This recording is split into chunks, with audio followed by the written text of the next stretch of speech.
No i Chrobry w 1025 roku został królem Polski. Potrafisz powiedzieć coś więcej niż tylko to, że się urodził i został królem? To było 1000 lat temu. Jakie to ma znaczenie? Ja żyję tu i teraz. To tu i teraz dostajesz 1. Mamo, proszę, pozwól mi jechać. Nie ma mowy. Pociąg pełen kibiców to nie miejsce dla 16-latka. Skup się na nauce. To miał być mój pierwszy wyjazd i to na Łazienkowską. Obiecuję, żadnych jedynek, żadnej opuszczonej lekcji. Błagam. Pomyślę, ale pamiętaj, jak wpadnie choć jedna pała, to możesz zapomnieć o wyjeździe. Pani profesor, ja to naprawdę poprawię na następną lekcję. Tylko proszę nie wpisywać jedynki do dziennika. Dobrze, ale masz zrobić prezentację o Chrobrym i o tym, co ta koronacja znaczy dla nas dzisiaj.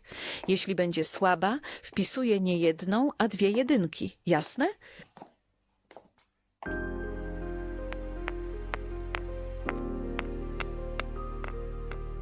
Hej, watch out! To list od mojej babci. Napiszę nowy. Nie napiszę. Już nie żyje. Przykro mi, nie wiedziałem. A ja obiecałam babci, że zrobię reportaż o jej ukochanym Poznaniu. Pierwszy raz jestem w Polsce i nie mam pojęcia, od czego zacząć. Potrzebujesz lokalsa. Stefan jestem. Wena. Spotkajmy się jutro. Oprowadzę cię po mieście.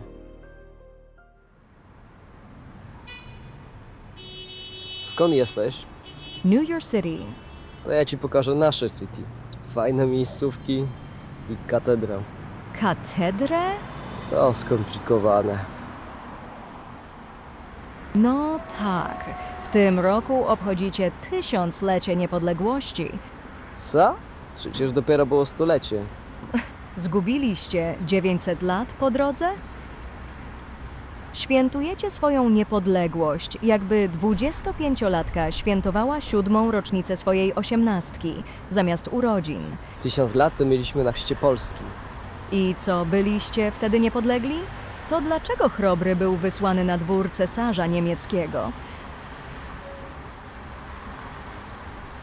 Pomogę ci z tym, bo widzę, że nie znasz ani historii, ani jej znaczenia. Dla mnie to pikuś. Jestem reporterką, a historii Polski nauczyła mnie babcia.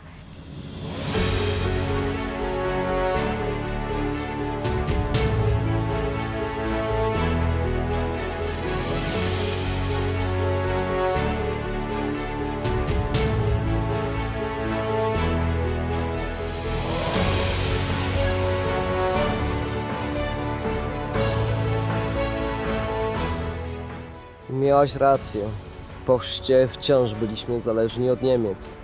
Dlatego mały Chrobry trafił na dwór cesarski. Przeczytałeś materiały, które ci podesłałam? Chrobry i Anton III to były ziomki. Obaj ambitni. Jeden marzył o odbudowie Cesarstwa Rzymskiego, drugi o stworzeniu Królestwa Polskiego. Mieli pomysł na Europę podzieloną na 4 części. Galię, Italię, Germanię oraz dla Chrobrego Słowiańszczyznę. Ale w taki układ trzeba było się wkleić. Dlatego Chrobry wykorzystał śmierć świętego Wojciecha, przyjaciela Ottona. Sprowadził jego ciało do siebie i zrobił grubą imprezę. Otton uklęknął przed grobem świętego Wojciecha i uznał Chrobrego za brata. No i Niemcom zagotowało się w głowach. Jak jakiś Słowianin może być równy ich cesarzowi? Niestety Otton III zmarł. A nowy cesarz, Henryk II, zaczął dociskać Bolesława.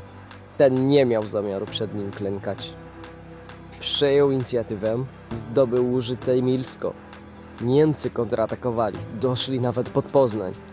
Ale Chrobry sobie z nimi poradził. Odzyskał ziemię, no i zdobył niezależność. Czechom też się dał poznać. Nawet na chwilę wskoczył na ich tron. Potem, pomagając zięciowi Świętopełkowi, zdobył Kijów. Po tych wojnach każdy wiedział, że z nim nie ma żartów. No i nie wrócił z pustymi rękoma. Tak, wrócił z predsławą.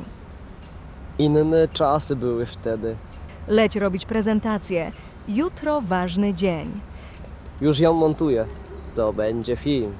Wena, dzięki za wszystko. Miałem ci pomóc, a to ty mi pomogłaś.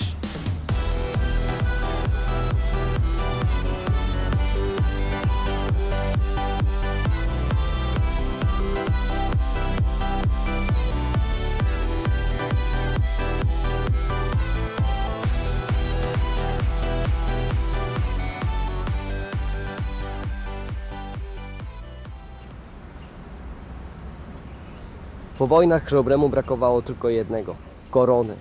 Dlatego, gdy Henryk II zmarł, Chrobry nie czekał ani chwili i spełnił swoje wielkie marzenie.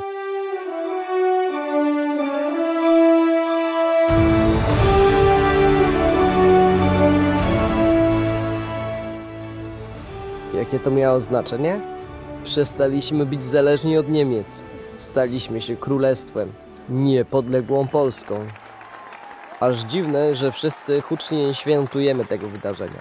Przecież to są nasze 1000 urodziny i początek wspaniałej przygody.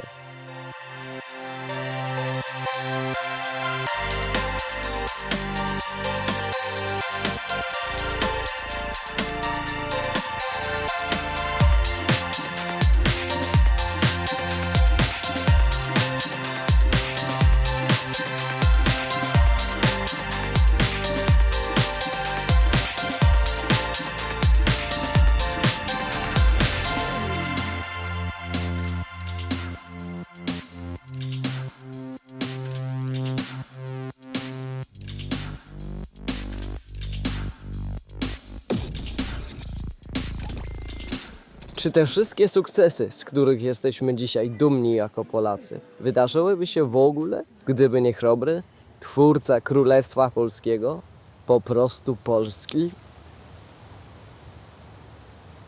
No i mnie by nie było, tu i teraz mówiącego po polsku z dumą o naszej przyszłości. No i mam nadzieję, że wkrótce jadącego na wyjazd.